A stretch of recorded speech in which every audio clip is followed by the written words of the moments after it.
from Earth, we can't even get there, right? They're too far away. We don't have the capacity yet to try. I teach physics courses, and I also had the opportunity to teach astronomy courses. It's a circle, right? Gather data, photons.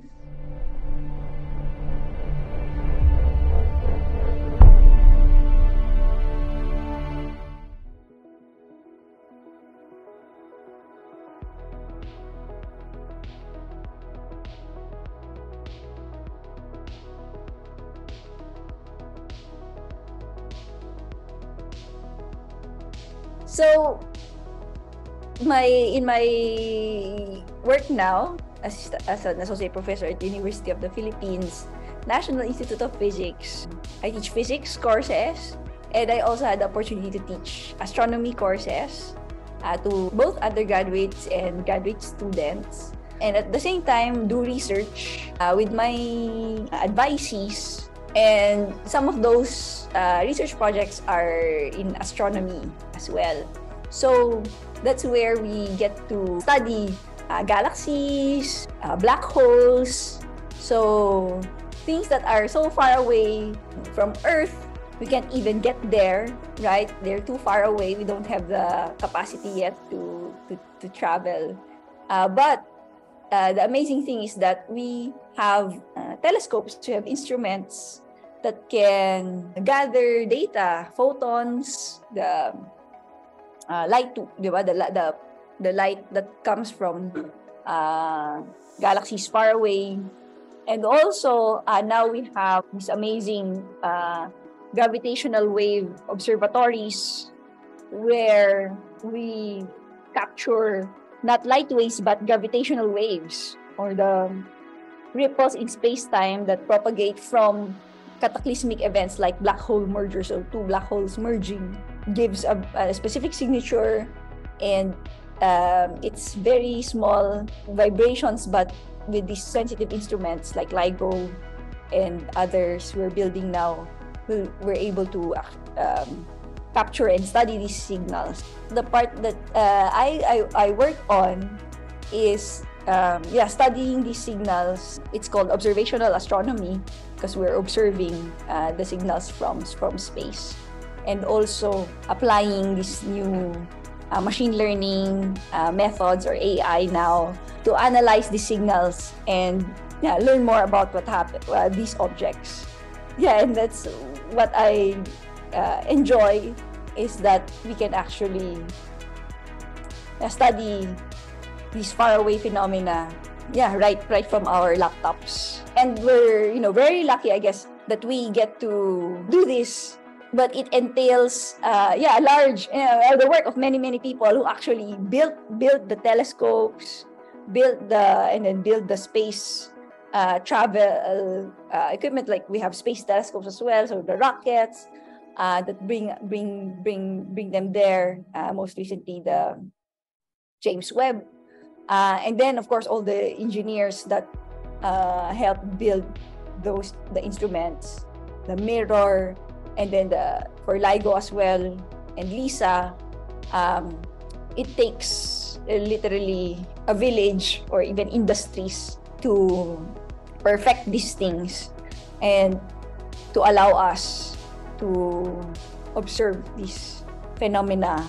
And then at the very last part is where we get the data, and then we rejoice, and then a bunch of observational astronomers study that data using our computational machines. But at the same time, by studying these, and even, for example, we study projections or mock data to learn how future detectors would work, or how sensitive they would be to certain phenomena, doing like testing gravity or testing predictions of general relativity, for example.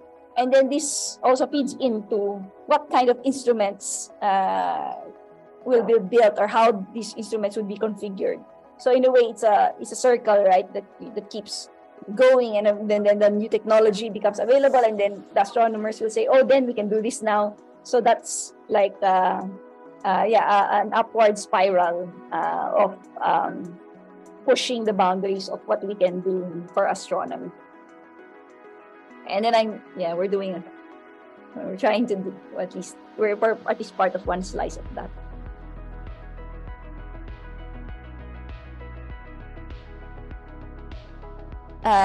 So it goes back to yung part of yung answer ko kanina, segues to this. Actually, my favorite thing is actually looking at the data and then trying to find, ways to analyze it, maybe a bit differently. But actually, the favorite thing is the discovery, actually. The good thing also about observational astronomy is that many of the data is now publicly available. So they put it on the internet, all of the hard work, you had pre-processed data and all of that. And then they put it on the internet for anyone to download and then analyze. Of course, you need the tools, you need the skills, and then you need to understand the physics of it. So in particular, we got this data from the Nanograv collaboration, where they observe pulsars, which have a regular rotation, and we can actually measure the period. The analogy for the pulsars are like lighthouses. So that there's a beam, and then since it's rotating every millisecond, let's say, or millisecond per so, every so and so milliseconds, we get a pulse, and that pulse, so we see that like a regular beating pattern. And at first, actually, they thought it was aliens because it was very regular. But then, actually, there's a physical explanation. And that actually gives us a signal of the, time of arrival of the pulses. Sige, mahaba pala kasi explain ko yung ano. And then, okay, but okay, we don't have to go into the details, but basically that's the data. Then you can actually analyze that data in your computer and then look for patterns. Okay, and then with my collaborator, Dr. Chris Bernido of CVIF in Bohol, we applied their mathematical framework to this data. So yes, I enjoy that. I enjoy doing that. But the discovery part is this, and this is what I was referring to. The discovery part is when we looked at the plots, we found that there are different different shapes of the curves. And then we made a table. So these are the pulsars. There are like 27 pulsars. And then this is Group A, Group B, Group C, just from the shapes of the curves. And then we compared it to the another paper, using a different technique.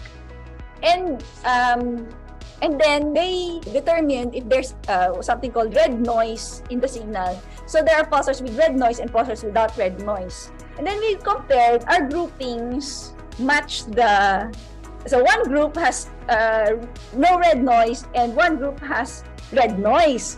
And then there was one which was just one where the grouping did not work. It was in the other group. But actually, it has the smallest red noise. So it's like it was the marginal case, right?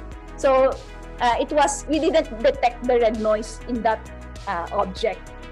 But the discovery is the matching, right? When our grouping matched the results of the paper, that's my favorite thing, because it means you discovered something new.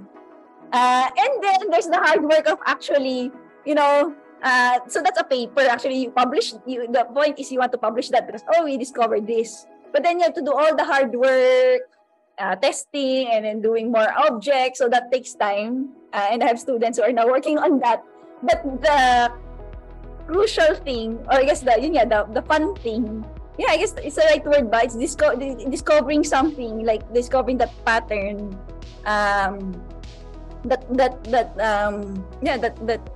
that no one has seen before, because you're the first person who actually did that comparison. Right. Yun. So it's not groundbreaking or anything, but it's a taste of, what research is. What research can do is that you discover something and then you report it, and then maybe others will find use for it as well. But yes, that's my favorite thing.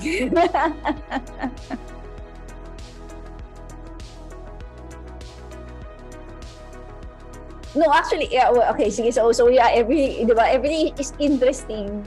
But I guess one thing that's both exhilarating and terrifying at the same time is it's moving. You discover new things as a community, because of the new observations, new instruments. So my colleague just messaged last night that, like, parang may chismis sa gravitational wave astronomy community that there will be a big announcement by the end of the month of first detection of supermassive black holes. Supermassive black holes, the millions of times the mass of the sun in the centers of the galaxies, right? As opposed to yung astrophysical black holes that are stellar mass, like from the death of big stars.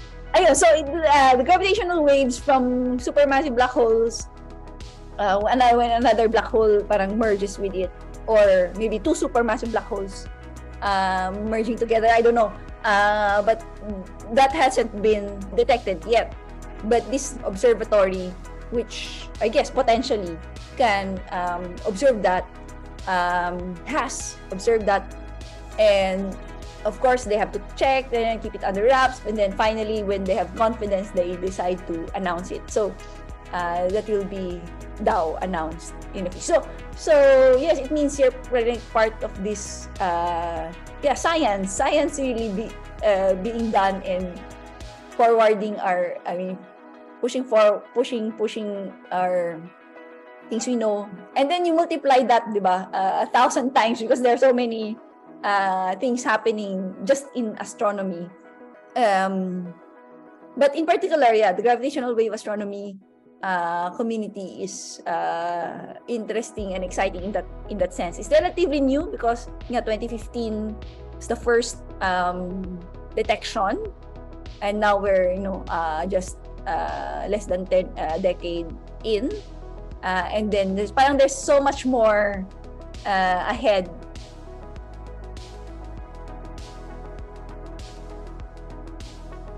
We live in space. No, I guess I understand the question. Is like, like in my background, like we're here, we're in this one small blue pale dot of the Earth in this much bigger universe. So yes, I think one is perspective. It gives you like the cosmic perspective that puts you in place, maybe, because we tend to magnify so much, diba, what's happening in our lives. Of course, because it's our lives, so we care.